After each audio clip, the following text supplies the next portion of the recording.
अस्सलाम वालेकुम my dear students and viewers. Students, आज हम जो टॉपिक स्टार्ट करने जा रहे हैं दैट इज़ स्किल अप्रोच और स्किल रिक्वायर्ड फॉर मैनेजर्स और मैनेजमेंट। अब ये जो रिसर्च है ये रॉबर्ट एल कैट्स ने प्रेजेंट की अपनी ये रिसर्च इन 1970s। जैसा कि इससे पहले हमने हेनरी मिन्सबर्ग की स्टडी पढ़ी जो 1960 में की गई थी मैनेजमेंट के रोल्स के बारे में। तो ये कैट्स ने 1970 में मैनेजर्स की स्किल्स के बारे में अपनी रिसर्च जो है वो प्रेजेंट की, that is called skill approach और स्किल्स रिक्वायर्ड फॉर मैनेजर्स और मैनेजमेंट। तो कैट्स के मुताबिक जो मैनेजर्स हैं उनमें 3 तरह की स्किल्स जो हैं वो होनी चाहिए, बिकॉज़ इन 3 स्किल्स को यूज़ करके वो अपनी एक्टिविटीज़ जो हैं उन्हें परफॉर्म करते हैं। और अगर ये 3 स्किल्स मैनेजमेंट में होंगी तो वो अपनी एक्टिविटीज़ को ज़्यादा बेहतर तरीके से परफॉर्म करके ऑर्गेनाइजेशन के लिए इफ़ेक्टिव होंगे, मतलब सक्सेसफुली ऑर्गेनाइजेशन के जो टारगेट्स हैं, जो गोल्स हैं वो अचीव कर सकेंगे। तो टेक्निकल स्किल्स का मतलब ये है जी कि ऐसी स्किल्स जो रेलेवेंट हुआ पर्टिकुलर फील्ड होती हैं। इन टेक्निकल स्किल्स का मतलब है किसी भी ऑर्गेनाइजेशन के हवाले से जो पर्टिकुलर नॉलेज होता है, जो प्रोफिशिएंसी होती है, ख़ास इल्म है जो आप किसी इंस्टीट्यूशन से हासिल करते हैं, कोई क्वालिफ़िकेशन है, कोई डिग्री है या कोई ट्रेनिंग है जो हासिल करते हैं आप, और फिर आपके पास वो ख़ास नॉलेज आता है। फॉर एग्ज़ाम्पल किसी सॉफ्टवेयर को ऑपरेट करने के लिए आपको ट्रेनिंग लेनी पड़ेगी कि वो सॉफ्टवेयर कैसे ऑपरेट किया जाएगा। इसी तरह अकाउंटिंग एक स्किल है, आपको सीखनी पड़ेगी। इसी तरह फाइनेंस एक स्किल है, टैक्सेशन एक स्किल है। अगर मैनेजर किसी टेक्सटाइल मिल का एम्प्लॉय है तो उसे टेक्सटाइल मिल के बारे में जो है वो इन्फॉर्मेशन होनी चाहिए कि कपड़ा कैसे जो है वो तैयार किया जाता है। अगर किसी शुगर मिल का मैनेजर है तो उसके पास शुगर बनाने के जो सारे प्रोसेसेस हैं उसके बारे में पर्टिकुलर नॉलेज होना चाहिए, स्किल होनी चाहिए। तो these are called technical skills. मैं इनके बारे में डिटेल अभी आपके साथ शेयर करता हूँ। ह्यूमन स्किल्स का मतलब है जी ह्यूमंस के बारे में महारत रखना, लोगों के बारे में इंफॉर्मेशन रखना, लोगों की पसंद नापसंद का ख्याल रखना, लोगों के प्रॉब्लम्स को अंडरस्टैंड करना, उनके साथ अच्छी तरह डील करना, उनके साथ अच्छे रिलेशन बनाना, उनकी प्रॉब्लम्स को सॉल्व करना। तो लोगों के साथ डील करना, to work well with other people, these skills are called human skills. Last type of skill है जी कंसेप्चुअल स्किल्स। कंसेप्चुअल स्किल्स कहते हैं मैनेजर्स की ऐसी स्किल्स जिसमें वो इस काबिल होते हैं कि वो मुश्किल हालात में ऑर्गेनाइजेशन के लिए फ़ैसले करते हैं, सिचुएशन को एनालाइज करते हैं, मुख्तलिफ जो अल्टरनेटिव्स होते हैं। सम टाइम ऐसी सिचुएशन होती है कि आपको कुछ ऑप्शंस में से किसी एक को चूज़ करना पड़ता है। तो कंसेप्चुअल स्किल्स ही होती हैं जी, मैनेजर उन ऑप्शंस में से, उन अल्टरनेटिव्स में से देखता है कौन सी बेस्ट सिचुएशन है और बेस्ट ऑप्शन ऑर्गेनाइजेशन के लिए चूज़ करता है, बेस्ट अल्टरनेटिव चूज़ करता है। तो कंसेप्चुअल स्किल का मतलब है जी एबिलिटी कि आप कम्प्लेक्स सिचुएशंस को अंडरस्टैंड कर सकें, कम्प्लेक्स सिचुएशंस में से ऑर्गेनाइजेशन के लिए जो बेस्ट डिसीजन है वो कर सकें। अब इनके बारे में वन बाय वन हम डिस्कस करते हैं, इनकी डिटेल के बारे में डिस्कस करते हैं। सबसे पहले जी technical skills.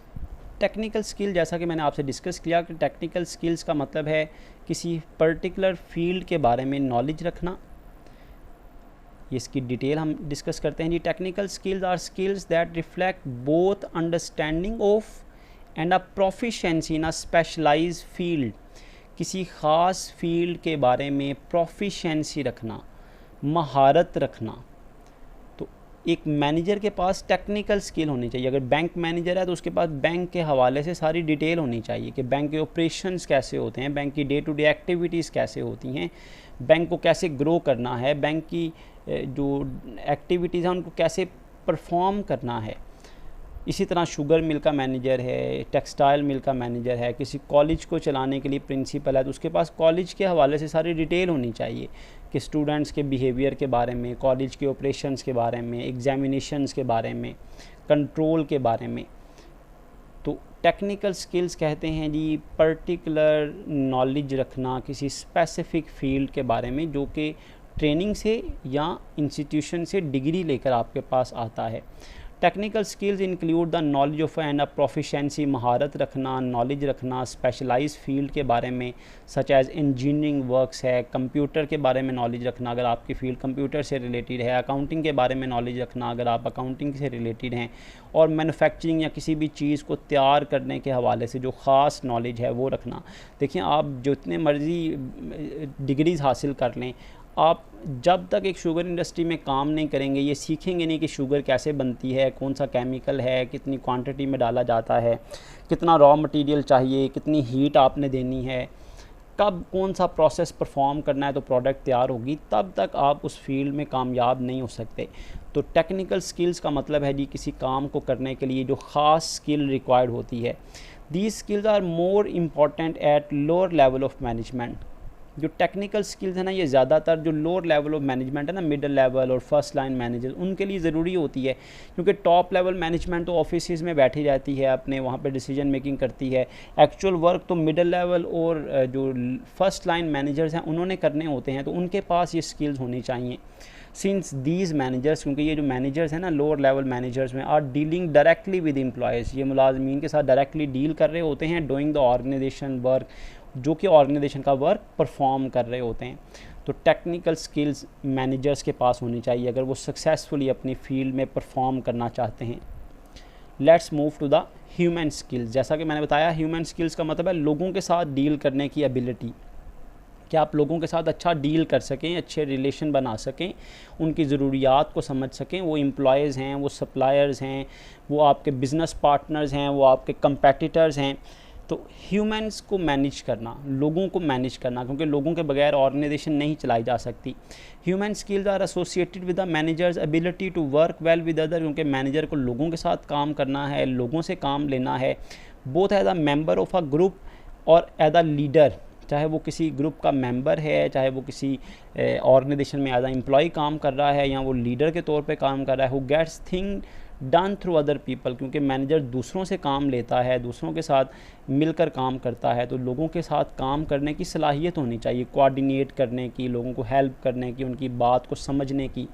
Because managers deal directly with people, manager directly लोगों के साथ डील करता है। दिस स्किल इज़ क्रूशल, बहुत इंपॉर्टेंट है मैनेजर के लिए skill. Managers with good human skills are able to get the best out of their people. Manager जो है वो लोगों से बेहतरीन काम ले सकता है, अपने सबऑर्डिनेट, अपने मतहत लोगों से बेहतरीन काम ले सकता है अगर उसमें ह्यूमन स्किल होगी। They know how to communicate, manager को पता होना चाहिए किस तरह बातचीत करनी है, किस तरह लोगों को मोटिवेट, उभारना है मेहनत करने के लिए, किस तरह लोगों को साथ लेकर चलना है, किस तरह लोगों में आपने इंथुजिज़म, लोगों में किस तरह हौसला पैदा करना है, जुर्रत पैदा करनी है, जज्बा पैदा करना है, एंड ट्रस्ट, और किस तरह एतमाद की फ़िज़ा कायम करनी है कि आपके जो सबऑर्डिनेट हैं वो आप पर एतमाद करें, आप जो उन्हें ऑर्डर दें, जो उनसे कहें, जो उन्हें इंस्ट्रक्शंस दें, वो एज इट इज़ उसको फॉलो करें। These skills are equally important at all level of management. ये जो ह्यूमन स्किल है ये मैनेजमेंट के सारे लेवल जो हैं, जैसा कि हमने पढ़ा था मैनेजमेंट के लेवल कौन से हैं जी, top level management, middle level management और लोअर लेवल या फर्स्ट लाइन मैनेजर्स। तो जैसा कि टेक्निकल स्किल्स के बारे में पढ़ा कि वो लोअर लेवल मैनेजमेंट के लिए ज़रूरी है, तो ह्यूमन स्किल्स किसके लिए ज़रूरी है, for all level of management. तो ये MCQs के पॉइंट ऑफ व्यू से भी आपको याद रखना है। क्लियर हो गया जी। नेक्स्ट हम मूव करते हैं जी, नेक्स्ट स्किल्स हैं कंसेप्चुअल स्किल्स। कंसेप्चुअल का मतलब होता है किसी चीज़ को इंटरनली जानना, किसी चीज़ के बारे में आप डिटेल्ड नॉलेज रखें, उसके हर एंगल से उसको आप एनालाइज कर सकें, उसका मवाजना कर सकें और बेस्ट सूटेड वे आउट दे सकें, प्लान दे सकें। That is called conceptual skill. Organisation को मुश्किल से निकालना, ऑर्गेनाइजेशन को अगर कोई, जैसे मैंने बताया पहले भी कि अल्टरनेटिव्स हैं, आपने उस अल्टरनेटिव में से चूज़ करना है, कोई कम्प्लेक्स सिचुएशन को, मुश्किल हालात पैदा हो गए हैं, तो ऑर्गेनाइजेशन के लिए बेस्ट प्लान तरतीब देना, बेस्ट स्ट्रेटजी बनाना, लाहे अमल बनाना कि किस तरह गेट आउट, इससे निकला जाए बाहर। Conceptual skills are skills related to ability to visualise the organisation as a whole, पूरी ऑर्गेनाइजेशन को अंडरस्टैंड करना, उसमें होने वाली वर्किंग को अंडरस्टैंड करना। Discern interrelationships among organisational part, organisation के मुख्तलिफ हिस्सों के दरमियान राब्ता पैदा करना, ताल्लुकात पैदा करना। And understand how the organisation fit into a wider context of the industry, wider context का मतलब है किस तरह ऑर्गेनाइजेशन एक बड़ी मार्केट में अपने आप को फिट करेगी। मतलब आप जब मार्केट में जाते हैं तो there are number of competitors, there are number of organisation, उसमें आपने अपना एक मुकाम बनाना है, कम्युनिटी एंड द वर्ल्ड, दुनिया में अपना एक मुकाम बनाना है। तो ये कंसेप्चुअल स्किल होती हैं मैनेजर्स की, जो इस काबिल मैनेजर को बना देती हैं कि वो ऑर्गेनाइजेशन को दुनिया में पहचान दिलाता है, दुनिया में तरक्की दिलाता है, मुश्किल वक्त से निकालता है। Conceptual skills are the skills manager must have to think and to conceptualize about abstract and complex situation के वो complex situations के बारे में conceptualize करता है, understanding हासिल करता है। Using these skills manager must be able to see the organization as a whole। इस स्किल को इस्तेमाल करते हुए वो पूरी ऑर्गेनाइजेशन के लिए फ़ैसले करता है, पूरी ऑर्गेनाइजेशन के बारे में मालूमात इकट्ठी करता है। Understand the relationship among various submits, मतलब ऑर्गेनाइजेशन के जो डिफरेंट सब यूनिट्स हैं उनके बारे में डाटा कलेक्ट करना, उनके बारे में इंफॉर्मेशन गैदर करना, and visualise how the organisation fit into a broader environment, कि किस तरह ऑर्गेनाइजेशन को आपने जो है वो ब्रॉडर एनवायरनमेंट में, इतनी बड़ी दुनिया में, इतने ज़्यादा लोगों के दरमियान इतने ज़्यादा मैटर्स होते हैं ऑर्गेनाइजेशन के, नंबर ऑफ़ एक्टिविटीज़ ऑर्गेनाइजेशन को परफॉर्म करनी है, तो किस तरह मैनेजर ऑर्गेनाइजेशन को लेकर चलेगा कि ऑर्गेनाइजेशन बड़ी स्मूथली रन कर ले, प्रॉब्लम से निकल आए और अपने लिए बेस्ट स्ट्रेटजीज़ जो हैं लाहे अमल तैयार करे, ताकि ऑर्गेनाइजेशन जो है वो अपना एक मुकाम बना सके, अपना एक स्टेटस बना सके और अचीवमेंट हासिल कर सके। तो these skills are required for the managers to perform their activities in the best way. तो ये कैड्स की, रॉबर्ट एल कैड्स की रिसर्च जिसके मुताबिक 1979 में मैनेजर्स को इन 3 तरह की स्किल्स जो हैं वो रिक्वायर्ड होती हैं। जैसे देखिए मैंने आपको स्टूडेंट्स प्रीवियस लेक्चर में बताया था कि आपको मैनेजमेंट की सब्जेक्ट को इस पॉइंट ऑफ व्यू से पढ़ना है कि आप जब भी किसी टॉपिक को पढ़ें ना, तो आपको ये होना चाहिए भाई हमने एक स्किल सीखनी है, हमने मैनेजमेंट का, मैनेजर्स का, मैनेजर बनने के लिए एक स्किल सीखनी है। तो आप ये अंडरस्टैंड करें कि आपको ये रोल परफॉर्म करने हैं, आप में ये स्किल होनी चाहिए। उसके लिए आपको क्या करना है, मेहनत करनी है, आपको हर टॉपिक को अंडरस्टैंड करना है, हर टॉपिक को इस तरह अंडरस्टैंड करना है ताकि आप जो है वो अच्छे मैनेजर्स बन सकें। अपने लेक्चर को मैं यहाँ पर वाइंड अप करता हूँ। हमने स्किल्स का ये टॉपिक अंडरस्टैंड कर लिया। एंड पे मैं एक छोटी सी हदीस आपसे डिस्कस करना चाहता हूँ। आप सल्लल्लाहु अलैहि वसल्लम ने इरशाद फरमाया कि मुसलमान का दूसरे मुसलमान पे हक़ है कि वो उसकी तीमारदारी के लिए जाए, उसकी ख़बर लेने जाए, अगर वो बीमार हो जाए तो उसका हाल हवाल पूछने के लिए जाए।